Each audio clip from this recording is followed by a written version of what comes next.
Hello everybody, this is Tip Top Gaming here today with another Magic the Gathering video. In today's video, I'm going to be breaking down the top 10 most expensive cards in Unsanctioned. For those of you who don't know, Unsanctioned is a game night style product in the fact that it's pre-built decks that are meant to be played against each other. However, instead of normal standard cards, they are wacky silver bordered fun. You take two decks and smush them together.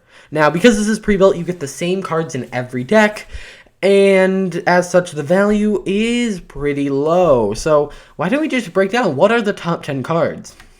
Number 10, Frankie Peanuts is a $1 card, and it's a legendary creature, which probably adds to its value because a lot of people allow like cards in Commander or whatever, and so legendary creatures that are part of unsets are generally worth more than those that are not legendary.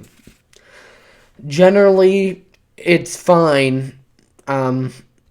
This card itself is kind of lame. It doesn't actually do anything for the game. I mean, it does, but you know, whatever.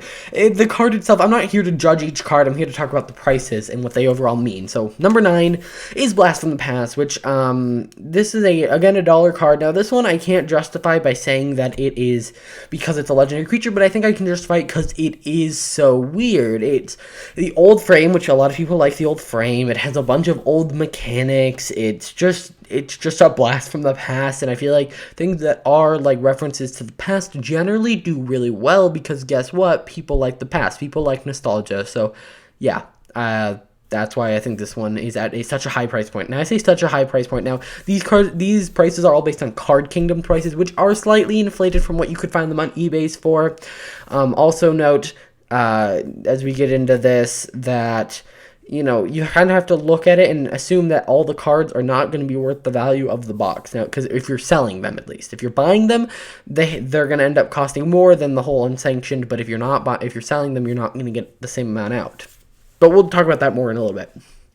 At number 8, we have Who, What, When, Where, Why. So this is obviously a card where each card has a color, or there's like 5 different spells that you could cast. So you could gain X life, destroy target artifact, counter target creature spell, destroy target land, or destroy target enchantment, and that's it. I think because this is one of the weirder cards, like the format's different. You're getting 5 pieces of art. I think this one definitely deserves the $1.50 mark in terms of being more than all the other cards. Then we have Richard Garfield, PhD. It's a 5-cost legendary creature, human designer, and it says you may play cards as though they were cards of your choice with the same mana cost. You can't choose the same card twice. Like if you're playing like a 3-cost something, you can actually be like, actually this is Heliod, the new one from Theros Beyond Death. You could do that. So that's kind of interesting. Again, this is a legendary card, and it also references like a real designer of Magic cards, so that probably is what's inflating the prices here. Number 6, we have Johnny Combo Player. It's a 4-cost legendary creature human gamer. It's a 1/1, and it says pay 4, search your library for a card, put that card in your hands, and then shuffle your library. So this is supposed to be like, oh, you're playing combos, and they even have cards that are good in combos within the art, including himself. And so it's very interesting. It is, again, a legendary creature, so I think that's what really contributes to the price here. And that's all I have to say. $3. I think this is actually one of the best silver border card, but you know, you're not really supposed to judge the power of silver board cards. Now, numbers 1 through 5 are Plains, Island, Swamp, Mountain, Forest, not in that order. If you want them in order, it's Island, Swamp, Island, Swamp, and then Mountain, Forest, and Plains are all tied. So when you buy an Unsanctioned thing, you get 5, or you get one of each of these, and then you get another one of these in foil, which is interesting, and then you get a bunch of normal basic land. Now, it's kind of lame that you only get a few of them, or 2 of them, you know, 2 of each, and the art really isn't that great. Like, I guess I like the art, the frame. I think it would have looked cooler if you would have just, like, gotten rid of everything but the little logo at the bottom. That would have looked better than whatever garbage this is. I actually think this is one of the worst looking frames. I'd rather have a normal frame, and you know, at the time, right now I'd rather have a Theros Beyond Death frame because those are pretty awesome. So overall, I'm disappointed by the lands, but again, these are all pre-order prices. Their prices are going to drop once the set actually comes out. But yeah, I'm very disappointed. Now, on Card Kingdom, they are selling this thing for $60. Now, if you add up the prices of the lands, that almost adds up to it, or maybe does add up to it. just with the land. Now that's because obviously you're paying an upcharge to buy singles, as opposed to buying the whole box. So if you're trying to buy this thing for value, don't. That's not the point of this product, and that's really what the rest of this video is about.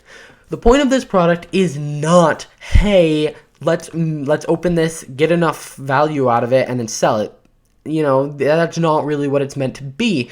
What it's meant to be is, hey, you like unproducts, play it. Or like, think about it like a game of Monopoly. You don't buy a game of Monopoly and then be like, oh, I'm going to sell each individual piece and make back more than the actual game. No, you're not going to do that. Think of this more as a board game experience, and you are paying an upcharge. I'm sure you could probably combine every single card from the set separately and end up with it being cheaper if it wasn't for shipping. So, it's really, I don't know how to describe it, but just don't look at this as your standard product that you can go out and maybe earn some money off of. Think about it as, if you like unsets, this is for you. If you want a board game experience, this is for you. If you want value, it's not for you. That's all I have to say. This has been a shorter video. I was going to do top 15, but I just really wanted to show you that there was really no value in this set. Do not think of this as a value-orientated set. Think of this as a fun, it's a way to experience Magic, not as a fun way to earn money. That's going to do it for this video today. I hope you guys enjoyed. If you did, please hit that like button, subscribe, and I'll see you guys in the next video. Bye.